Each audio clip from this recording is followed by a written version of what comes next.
Pakistan stock exchange में तारीख रकम हो गई। 3 दिन में 3 रिकॉर्ड कायम कर दिए। तारीख में पहली बार स्टॉक मार्केट ने 1 लाख पॉइंट्स का संग मील अबूर कर लिया। कारोबार के आगाज पर ही तेजी देखने में आई। 100 इंडेक्स ने आगाज में ही 790 पॉइंट्स के इजाफे से 1 लाख की तारीखी नफसियाती हद अबूर कर ली। इस हवाले से बात करने के लिए हमारे साथ मौजूद हैं माहिर मॉइश्चर जफर पराचा साहब। सर, बहुत शुक्रिया आपके वक्त का। सर, पाकिस्तान स्टॉक मार्केट की सूरत हाल को किस तरह देखते हैं आप? जनाब अस्सलाम वालेकुम।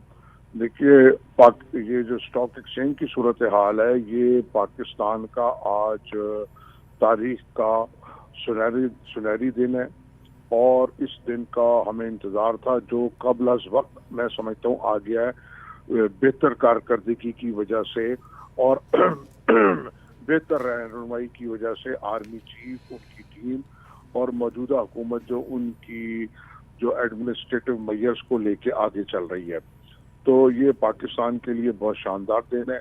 अब हमको ये देखना है कि हम अपनी पॉलिसीज का तसलसल कायम रखें और ताकि ये जो हमारी कामयाबी है हम इसको पे ग्रिप रखें और आगे मजीद चलें। खास तौर पे जो हमारी फॉरेन इन्वेस्टमेंट है जिसमें कमी आई थी, उसमें बेहतरी की ज़रूरत है और हमको जो टैक्स बेस है वो बढ़ाना है और टैक्स रेट कम करना है। और ये हमें यहाँ पे इससे मुतमिन नहीं होना चाहिए, यहाँ पे रोकना नहीं चाहिए। मजीद जो इक़दामात हैं, ख़ास तौर पे जो हमारे यहाँ करप्शन है या हमारे यहाँ जो लीकेजेस हैं बजट की और जो हमारे यहाँ टैक्स बेस कम है वो, और फॉरेन इन्वेस्टर को हमें मजीद अट्रैक्ट करना है। सिर्फ इस स्टॉक की हद तक नहीं रहना, हमने अपनी कॉस्ट ऑफ डूइंग बिजनेस कम करनी है, अपना लार्ज स्केल मैन्युफैक्चरिंग मजीद बेहतर करना है, ट्रेड डेफिसिट ठीक करना है, एक्सपोर्ट, आईटी की एक्सपोर्ट, बहुत सारे मैदान हैं जहाँ हमें काम करना है। फॉरेन एक्सचेंज रिजर्व बढ़ाने हैं, खास तौर पे ओवरसीज पाकिस्तानी को हमने एक्सपोर्ट इंडस्ट्री का दर्जा देना है। तो काम तो बहुत करने वाला है और जब जितना ज़्यादा काम करेंगे उतना ज़्यादा आगे जाएंगे। ख़ास तौर पे जो हमारा ज़राअत का शोबा है जो टैक्स नहीं देता, हमारा जो रिटेल बिजनेस है वो टैक्स नहीं देता, तो उनको भी टैक्स नेट में लाना है ताकि आम आदमी के ऊपर महंगाई का बोझ कम हो और इनडायरेक्ट टैक्सेस जो हैं वो कम हो और कॉस्ट ऑफ डूइंग बिजनेस कम हो, इलेक्ट्रिसिटी, गैस की अवेलेबिलिटी और प्लस उसका जो रेट है वो कम हो, ताकि आम आदमी को रिलीफ मिलेगा तो मुल्क तरक्की करेगा। और इसके साथ साथ हमने ये भी देखना है कि जो सियासी अदम इस्तेकाम है या सियासी जो पार्टियों में जो ऐसे लोग आ गए हैं एंटी स्टेट, दुश्मन मुल्क और दुश्मन मुल्कों का एजेंडा लेके आगे जा रहे हैं, हमको उनको भी देखना है। क्योंकि जो जैसे ही हमारे मुल्क में हालात अच्छे होते हैं या कोई बैनुल अक़वामी इवेंट होने जा रहा होता है इंटरनेशनल, या इंटरनेशनली कोई दूसरे मुल्क के लोग हमारे यहाँ विजिट पे आते हैं, तो हमारे यहाँ फसाद और इंतशार फैलाया जाता है। तो ये भी हमें देखने की ज़रूरत है। जो सियासी जमातें हैं उनको मिसाक़ मईशत करना चाहिए और उसके साथ साथ उनको जो भी बात करनी है वो असेंबली में बैठ के करें, जिस काम के लिए लोगों ने उनको चुना है और कौम का पैसा उन पर खर्च हुआ है, तो उनको चाहिए वहाँ पे जो हकीकी अपोजिशन है वो करें, शेडो बजट दें और उसका सलूशन दें। और अगर उनकी बात नहीं मानी जाती तो ये नहीं है कि वो जनाब सड़क के ऊपर आ जाएं और सड़क के ऊपर आके अफरा तफरी मुल्क में फैलाएं। तो ऐसा बिल्कुल नहीं होना चाहिए और हर आदमी का जो काम है वो करे और ईमानदारी से करे। तो मैं ये समझता हूँ कि कोई वजह नहीं है कि हम इंशाल्लाह बहुत जल्द एशियन टाइगर बन जाएंगे और फिर इससे आगे चले जाएंगे इंशाल्लाह। एशियन टाइगर बन जाएंगे और इससे आगे चले जाएंगे। सर, जैसा कि 17 माह पहले तो पाकिस्तान डिफ़ॉल्ट हो रहा था, तो मौजूदा हुकूमत को इसका क्रेडिट जाता है। एक तरफ तो पाकिस्तान डिफ़ॉल्ट होने के दहाने पर था। जी बिल्कुल, मौजूदा हुकूमत को उसका क्रेडिट जाता है।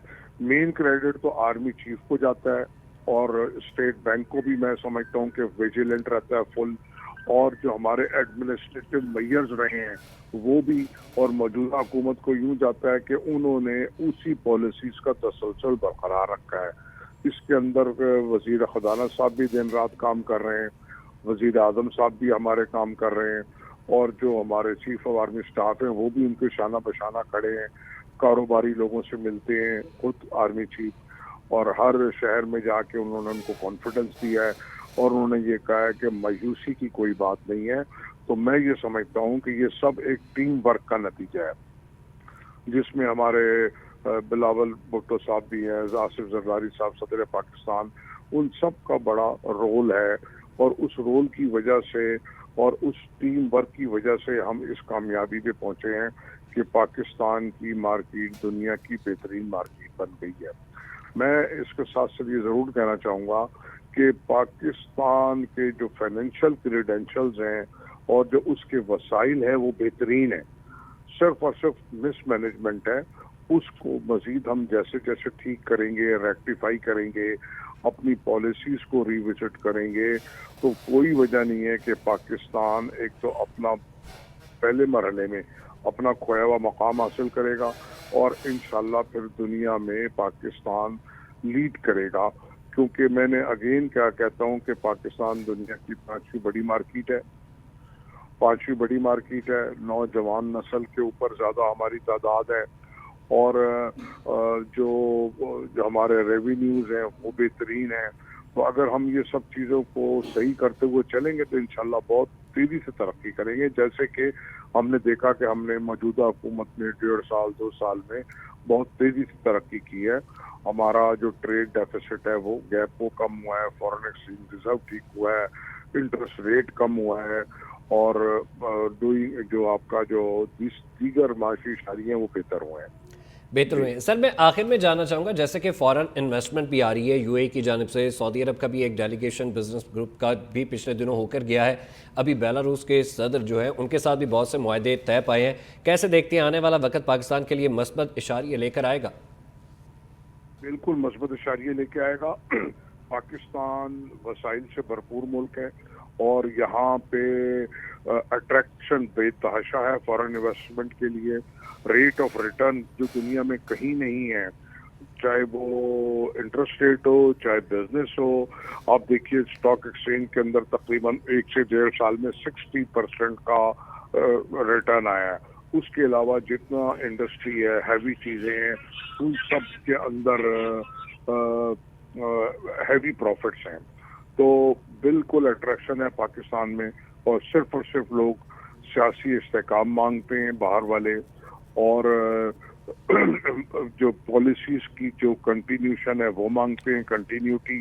تو وہ اب نظر آ رہا ہے لوگوں کو کہ یہ ہو رہا ہے، اور اسی وجہ سے آپ کے ملک میں یو اے ای ہو، سعودی عرب ہو، جب یہ آپ نے دیکھا بیلاروس کے ساتھ ہمارا پہلی دفعہ تجارتی جو چیزیں ہیں وہ بنی ہیں، تو کوئی وجہ نہیں ہے کہ یہ لوگ یہاں نہ آئیں۔ اور اس کے ساتھ ساتھ ہم کو جو اپنے پاکستان کے سرمایہ کار ہیں ان کا اعتماد بحال ہوا ہے، اور ان کو بھی ہم نے پریفرنس دینی ہے، کیونکہ جب تک آپ کا لوکل سرمایہ دار آگے نہیں آتا تو فورن انویسٹر نہیں آتا۔